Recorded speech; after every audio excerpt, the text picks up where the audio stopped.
Dalam bernegara, Amerika menggunakan strategi banyak muka untuk menaklukkan negara lain. Catatan yang kita sepakati adalah negara Amerika itu negara agresor. Banyak alat mereka untuk melakukan agresi dengan smart powernya, seperti atas nama demokrasi, atas nama HAM, atas nama peacekeeping, menggunakan kekuatan dolar dan kendali negara lain dengan hutang, memakai IMF, memakai World Bank, serta lembaga rating. Pengusaha besar Amerika melakukan hostile takeover ala Wall Street milik swasta untuk makan swasta negara lain. Private equity army dan defense kontraktor masuk ke sebuah wilayah sebelum kemudian mengambil sumber daya alam suatu negara, dan itu banyak sudah dilakukan. Libya disikat, Irak disikat, dan banyak negara lagi. Kemudian sisi lain, Tiongkok juga sama di dalam melakukan agresi ekonominya demi menghidupkan 1,5 miliar penduduk Tiongkok. Tiongkok memakai 3 instrumen utama, yaitu mengendalikan hukum sebuah negara, mengendalikan media di negara yang akan dia incar,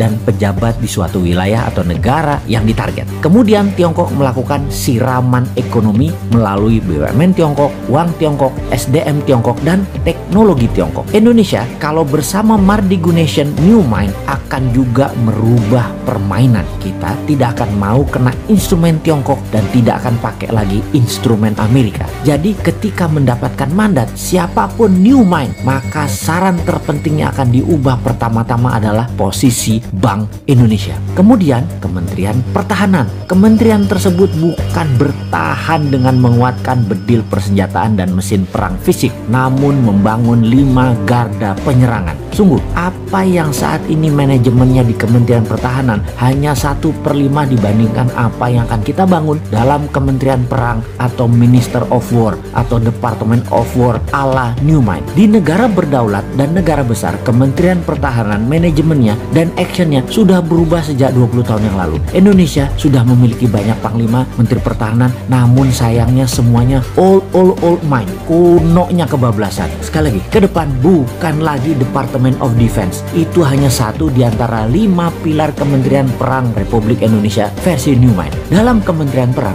ada divisi propaganda luar negeri, ada divisi ekonomi luar negeri, ada divisi telekomunikasi, IT, warfare by others means, atau berbagai jenis perang seperti perang sel, terorisme, biological warfare, dan counter insurgency warfare akan melengkapi selain saat ini yang kita punya 3 matra militer, darat, laut, udara. Panglima tentara adalah wamen atau wakil menteri, atau bisa juga merangkap sebagai menteri pertahanan tergantung kebutuhan dan situasi serta kemampuan individu panglima tersebut. Dimana kalau panglimanya juga menteri perang, wamennya dari instrumen lain yaitu sipil yang berpengalaman luar negeri. Itu bisa juga. Atau dibalik, mana yang penting? Yang penting mereka paham, berani bertindak, dan cepat mengambil keputusan. Department of Homeland Security adalah kementerian yang membawahi kepolisian. Kepolisian sekarang tidak direct ke presiden, tapi di bawah kementerian. Kementerian Homeland Security dan National Defense Council di bawah Menko Pertahanan, Keamanan, dan Perang, Menko PKP. Ini nomenklatur kementerian baru. 3 pilar Mardigu Nation itu sederhana.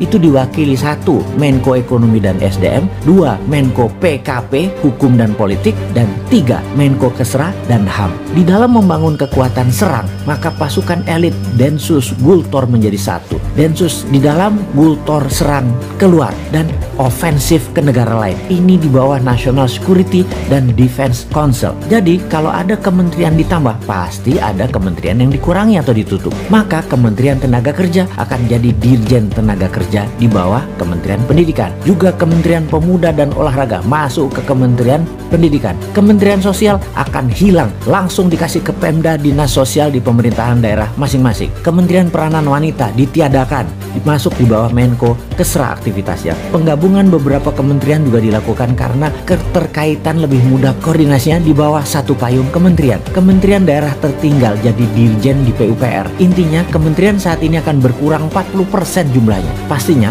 Kementerian BUMN akan ditutup. Perusahaan BUMN dikurangi jadi di bawah 20 dari 800 BUMN saat ini. Akan di merger ditutup, dijual ke publik IPO hingga mayoritas 100% dijual. BUMN langsung berada di bawah kementerian terkait. Misalnya Pertamina dan PLN di bawah Kementerian ESDM. Jadi, New Mind akan mengembalikan semua fungsi alat negara sesuai Undang-Undang Dasar 45, di mana kementerian adalah jabatan politik dan sebagai regulator, tidak lagi sebagai operator. Kemudian pastinya swasta nasional pengusahanya termasuk UKM boleh membangun dan berbisnis sama dengan Pertamina serta PLN. Boleh punya sumur minyak sendiri, penyulingan minyak sendiri, distribusi hingga SPBU. Begitu juga di listrik, bisa membangun power plant sendiri, distribusi transmisi kabel sampai ke konsumen. Percayakah ternyata harga BBM bisa lebih murah dari sekarang, harga listrik bisa lebih murah dari sekarang, serta menjangkau seluruh wilayah Indonesia karena swasta yang bergerak. Makanya New Mind itu heavy on private, kalau Old Mind itu heavy on government. Bersama Old Mind, rakyat hanya disuruh nonton serta keprok-keprok tok. Bersama New Mind, UKM terbang menaklukkan dunia.